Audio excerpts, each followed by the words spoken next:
नमस्कार दोस्तों। बजाज हिंदुस्तान शुगर में 1:7 का ट्रेड हमने कैसे कैच किया उसके बारे में यहाँ एनालिसिस वीडियो है। और इसके पीछे लॉजिक क्या था, क्यों लिया था मैंने, क्या रीजन था लेने का और क्यों यहाँ पे मैंने एग्जिट किया, वो देखते हैं। सबसे पहले यहाँ ट्रेड देखिए, मैंने 9 जुलाई को 12:44 पे 350 क्वांटिटी लिया था।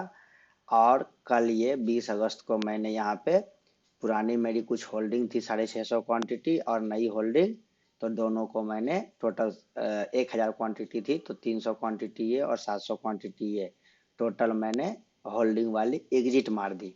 इसमें क्या मिस्टेक हुई थी, मैं एग्जिट करना चाहता था होल्डिंग वाली और गलती से ये इवनिंग का टाइम था, 3 बजे के बाद का मार्केट जिसमें क्लोज होता है उस समय का मूव देख करके मैं इसको निकालना था मुझे। और इसको निकालने जब जा रहा था तो ये इंट्राडे में गलती से सेल हो गई थी 3:17 पर। फिर जैसे ही मैंने देखा कि इंट्राडे में सेल हुई है, फिर उसका पोजीशन तुरंत से काटा और डिलीवरी वाले को फिर मैंने एग्जिट किया 700 क्वांटिटी। फिर बाद में ऊपर और आया तो 300 क्वांटिटी को भी पूरा का पूरा कल एग्जिट किया। इसके पीछे लॉजिक ये था, मैंने कब लिया था, 9 जुलाई को। 9 जुलाई को क्यों लिया था यहाँ देखते हैं।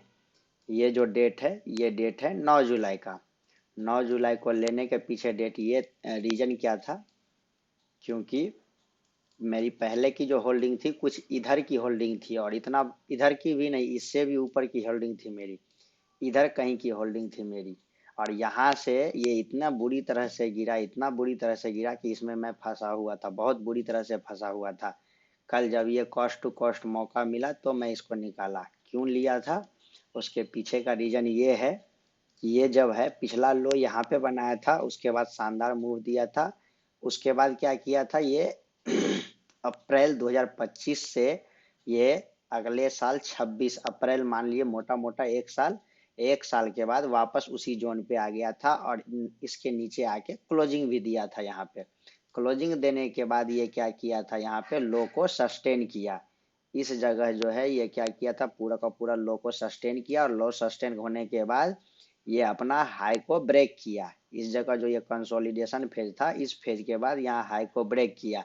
ब्रेक करने के बाद ये इस जगह का जो भी पेंडिंग ऑर्डर था, जो स्विंग था या जो भी बोलेंगे, वहां तक गया और वहां से फिर एक रिट्रेसमेंट दिया। रिट्रेसमेंट देने के बाद अगर इसको डाउन साइड जाना था तो इसको तोड़ना था, लेकिन ये नीचे ना जा करके इस जगह के एरिया से वापस ऊपर गया। तो जब ये यहाँ से वापस स्ट्रेंथ गया और इस जगह का जो भी सेलर था उसको खत्म किया और खत्म करने के बाद वापस जब इस जगह आया तो मैं इस कैंडल का लो देख करके यहाँ पे बाय किया था।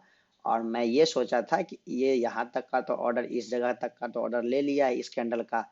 जब इस जगह तक का ऑर्डर ले लिया है तो अब आगे लेटेस्ट कहाँ से बाइंग आई है, इस जगह से बाइंग है। तो मैं इस जगह का स्टॉप लॉस डाल करके यहाँ पे क्वांटिटी बाय किया था।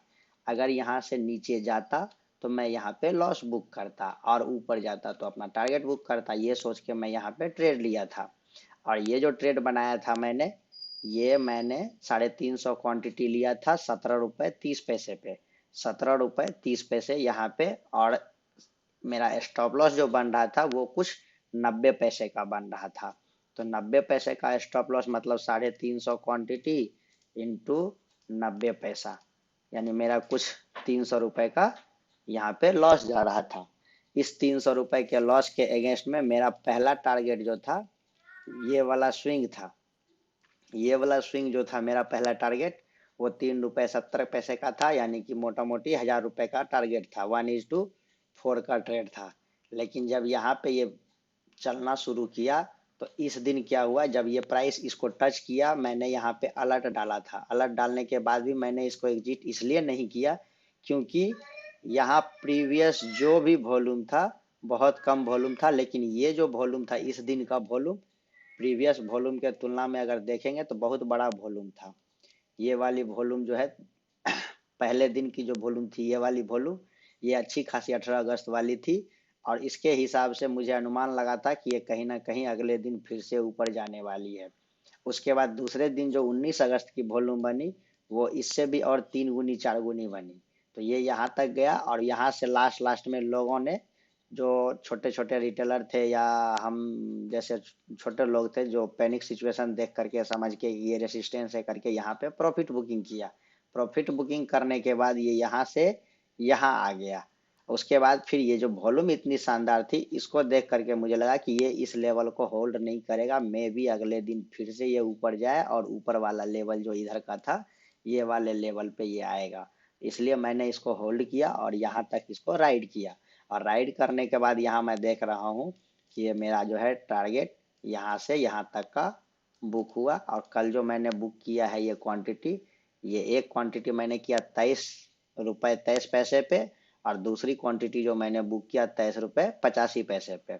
23 रुपया 23 पैसा बोलने से ये वाला लेवल आता है, और 23 रुपये 85 पैसे बोलने से ऊपर इसके ऊपर वाला लेवल आता है। तो मैंने यहाँ बुक किया और ये जो ट्रेड जो बना मेरा 1:7 का ट्रेड बना, मतलब 90 पैसे के अगेंस्ट में मेरा 6 रुपये 31 पैसे का यहाँ टारगेट बना। तो उस हिसाब से अगर मैं देखूँ 350 क्वांटिटी और 350 क्वांटिटी 6 रुपये 31 पैसे के हिसाब से, इसमें मेरा कुछ 2200 रुपये का प्रॉफिट बुक हुआ। अब पुरानी जो क्वांटिटी थी मेरी होल्डिंग, वो सब मिला करके मैंने इसको एग्जिट किया। ये जो पुराना जो भी क्वांटिटी था, इसको यहाँ से लेके यहाँ तक, सबसे बड़ा रिटेलर का क्या होता है, लॉस जो रहेगा लॉस को वो काटेगा नहीं। मैंने यहाँ जो ट्रेड लिया था, मुझे इस जगह अगर गलती से मैं ले करके फंस भी गया था, तो मुझे इस जगह कहीं पे जब ये लो ब्रेक किया था, इस जगह क्लोजिंग दिया था, मुझे निकल जाना चाहिए था। इवन इस लो के नीचे भी गया तो भी मुझे निकल जाना चाहिए था। लेकिन उस समय मुझे उतनी पहले ये 2024 में उतनी नॉलेज थी नहीं, और ले करके मैं ट्रैप हो गया। वो भी दूसरे के कहने पे लिया था, अपने मर्जी से अपने एनालिसिस से लिया नहीं था। उस वजह से मेरा पूरा का पूरा यहाँ पे, और ये यहाँ से अगर ध्यान से देखेंगे तो 40 रुपए का खरीदा हुआ स्टॉक मेरा 40 रुपए से ये लो बनाया कुछ 14-15 रुपए का। अब इस हिसाब से देखिए तो ये कितना बड़ा लॉस है, 63% का लॉस में तो लोग होल्ड करता है लेकिन प्रॉफिट में होल्ड नहीं कर पाता है। मैंने यहाँ पे जो भी होल्ड करके रखा था लॉस में, उसको सही समय पे लगा के एवरेज किया, क्योंकि इधर अगर लगाता, इधर हमको कोई कंफर्मेशन नहीं था कि ये और नीचे जाएगा कि नहीं जाएगा। लेकिन इस जगह पे जब यहाँ बाइंग आ गई, बाइंग आने के बाद एक रिट्रेसमेंट ले लिया, तो मैं यहाँ भी लगा सकता था। अदरवाइज यहाँ अगर लगाता तो मेरा टारगेट सिर्फ यही लेवल रहता। उसके बाद क्या हुआ, फिर से ये क्या किया, जो भी गलती से अगर ये रिट्रेसमेंट हुआ, शॉर्ट बायर जो भी यहाँ घुसा होगा कि इस रिट्रेसमेंट इस मूव को देख करके, वो क्या होगा, यहाँ से जब वापस गिरने लगा होगा, सब के सब यहाँ पे भाग गए होंगे। और ये यहाँ पे सब के सब जब भाग गए होंगे कि ये चलने वाला नहीं है, ये टारगेट नहीं देगा, ये अच्छा स्टॉक नहीं है, उसके बाद जब ये सबको यहाँ से क्या किया, भगा दिया, सबका एसएल खा गया। क्योंकि इस जगह जो भी लोग बाय किए होंगे इस एरिया में, उस सबका स्टॉप लॉस क्या होगा, इसके नीचे होगा। सबका स्टॉप लॉस यहाँ पे पहले क्या किया, ये स्टॉप लॉस सबका हंट किया।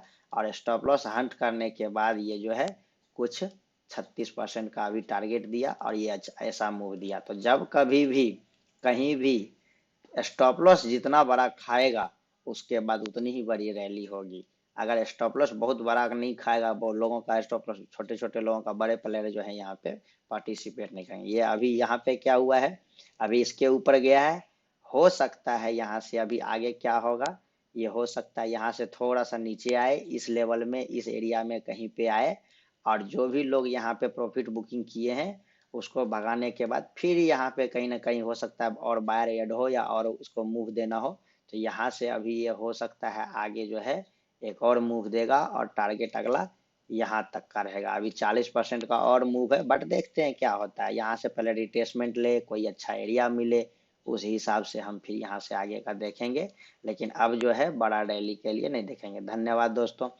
अगर आप वीडियो अच्छी लगी तो जरूर कमेंट कीजिए, लाइक कीजिए और शेयर कीजिए। यहाँ पे कोई भी एडिटिंग नहीं है, केवल सिर्फ रॉ फुटेज है। अगर अच्छा लगता है तो प्लीज़ बताइए आगे किस टॉपिक पे बनाना है, क्या इशू आ रहा है। मेरे साथ जो इशू आ रहा है वो मैं शेयर कर रहा हूँ। स्टार्टिंग इसी पे हो रहा है, सबसे बड़ा दिक्कत हो रहा है स्टॉप लॉस, सबसे बड़ा यहाँ पे मार्केट में काम करता है। अगर स्टॉप लॉस दे रहे हैं तो पैनिक नहीं होगा, अगर स्टॉप लॉस नहीं दे रहे हैं तो बड़ा बड़ा लॉस जाएगा और बहुत पैनिक होगा। ये मेरा 2 साल 2.5 साल का जो लॉस प्रॉफिट चल रहा है, उसके हिसाब से मैं बता रहा हूँ। धन्यवाद दोस्तों, बहुत बहुत धन्यवाद।